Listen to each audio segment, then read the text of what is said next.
Salam masa raya kebangkitan Yesus Kristus untuk saudara-saudara yang merayakannya di mana saja berada.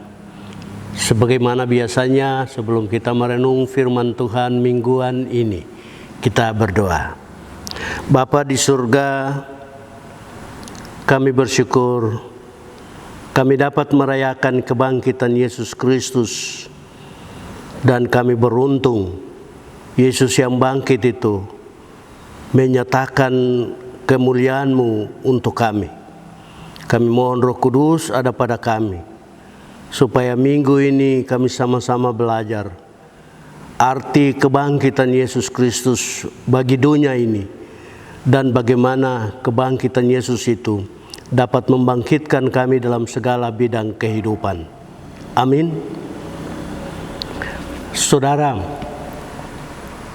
firman Tuhan yang kita renung di minggu ini terdapat di dalam Injil Yohanes pasal 20 ayat 19 sampai ayat 23, dengan mengajak kita bersama-sama untuk merenung kebangkitan Yesus Kristus dan misi rekonsiliasi. Kebangkitan Yesus Kristus dan misi rekonsiliasi. Kekasih Tuhan, kebangkitan itu menjadi inti berita keselamatan bagi dunia dalam segala bidang kehidupan. Kali ini kita belajar bersama-sama dalam Injil Matius pasal 20 ayat 19 sampai 23 yang mengabarkan tentang Yesus yang bangkit itu menjadi harapan kepada umat manusia bahwa tidak hanya dosa diampuni, hubungan baik dengan Bapa di surga dipulihkan, tetapi kebangkitan Yesus Kristus, Matius mau bilang juga, menjadi jalan masuk yang dilalui oleh Yesus Kristus untuk mengajak murid-muridnya, pengikut-pengikut Yesus, untuk terus melakukan tugas pemasyuran Injil, kabar damai dan sejahtera, rekonsiliasi yang ditawarkan oleh Bapa di surga kepada umat manusia. Waktu itu murid-murid berada dalam ketakutan hebat karena guru mereka, Mesias Juru Selamat itu, di mata mereka, di telinga mereka, mereka melihat dan mendengar bagaimana Yesus betul-betul menderita karena misi keselamatan itu. Ketika Yesus mati, apalagi mereka pengikut Kristus yang tidak berdaya ini, mereka pasti mendapatkan siksaan yang lebih hebat. Karena itu mereka memilih untuk mengurung diri, bersembunyi.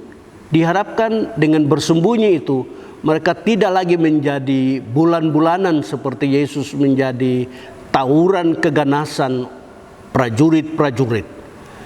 Tetapi apa yang terjadi, tempat di mana mereka bersembunyi, Yesus yang bangkit itu datang dan memberikan kepada mereka kenyataan bahwa kematian itu tidak menghalangi kehidupan baru yang Yesus tawarkan untuk orang-orang yang percaya kepadanya.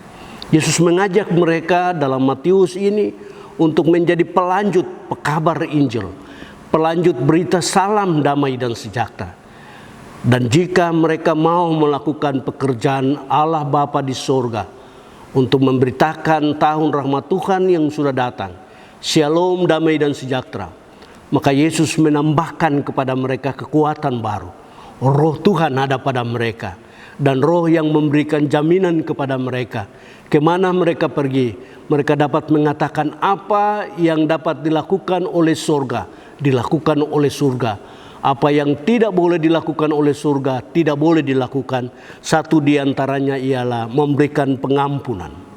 Jika murid-murid dalam pekerjaan rekonsiliasi membawa perubahan baru, mengatakan pengampunan dosa di bumi, di surga juga Tuhan memberi pengampunan dosa. Itu jaminan yang tidak dimiliki oleh orang-orang lain yang tidak menjadi murid Kristus. Kekasih Kristus itu firman Tuhan. Dari firman Tuhan ini kita belajar banyak hal. Pertama, kita tidak boleh kurang percaya bahwa Yesus Kristus telah bangkit. Tidak hanya untuk mereka, tapi Yesus juga bangkit untuk kita. Yesus mau hadir supaya hubungan kita dan Allah Bapa di surga dipulihkan. Tetapi ketika pemulihan itu telah tiba, Yesus mau untuk kita yang masih hidup ini melanjutkan pekerjaan shalom, damai dan sejahtera itu bagi diri kita, keluarga kita, komunitas kita, lingkungan kita, gereja kita dan bangsa kita. Pekerjaan yang Yesus embankan kepada kita ini tidak lagi ada kata tawar-menawar. Itu mesti dilakukan walaupun resikonya adalah kita dibuang oleh dunia. Tetapi hendak kita lihat, ingat selalu bahwa ketika dunia membuang kita karena Injil kebangkitan Kristus itu kita wartakan kemana-mana, maka surga menerima kita. Bersama dengan Kristus yang bangkit, mari kita semua bangkit dalam segala bidang kehidupan, supaya kita terus mengalami pertumbuhan dalam segala bidang kehidupan. Tuhan memberkati kita semua yang setia memberitakan kebangkitan Kristus, karena di situ kita semua dibangkitkan sekarang dan selama-lamanya. Amin.